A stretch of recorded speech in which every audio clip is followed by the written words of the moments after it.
দেখেন, তিনি যদি বিধির কথা বলেন, বিধি দিয়ে তো তিনি আইনকে বুঝিয়েছেন। তিনি আমাদেরকে এটা দেখাক যে কোন আইনের ভিত্তিতে শাপলা প্রতীক কোনো একটা রাজনৈতিক দলকে বা এনসিপিকে বরাদ্দ দেওয়া যাবে না। আমরা আমাদের যারা আইনজ্ঞ আছেন, আইন নিয়ে পড়াশোনা করেন, আইন পড়ান, আইন তৈরি করেন, এরকম অনেক মানুষের সাথে আমরা কথা বলেছি।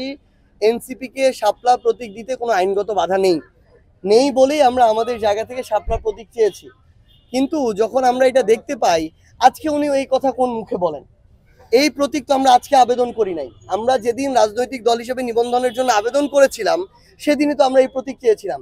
তাহলে বিগত কয়েক মাসে এটা তিনি কেন ওই তাদের যে শাপলা প্রতীকের তাদের যে লিস্ট মার্কার, ওই লিস্টে এটা কেন অন্তর্ভুক্ত করেন নাই? অবশ্যই তাদের হয় এটা নিজের দায়, দোষ, খামখেয়ালি, যে কারণে তারা অন্তর্ভুক্ত করেন নাই, অথবা কারো প্রভাবে প্রভাবিত হয়ে তারা এটুকু করার সৎ সাহস দেখাতে পারেন নাই। যেই নির্বাচন কমিশন একটা রাজনৈতিক দলকে তাদের প্রাপ্য মার্কাটা দেওয়ার সৎ সাহস দেখাতে পারে না, আমরা মনে করি সেই নির্বাচনের অধীনে একটা সুষ্ঠু নির্বাচন এই বাংলাদেশে হতে পারে না। আমরা এনসিপি আমাদের জায়গা থেকে অবশ্যই প্রত্যাশা করি যে আমরা শাপলা প্রতীক পেয়েই আগামী নির্বাচনে অংশগ্রহণ করব। এটা যদি তারা আমাদের সাথে অন্যায় করে, আমরা এই অন্যায়ের বিরুদ্ধে রাজনৈতিকভাবে মোকাবেলা করব।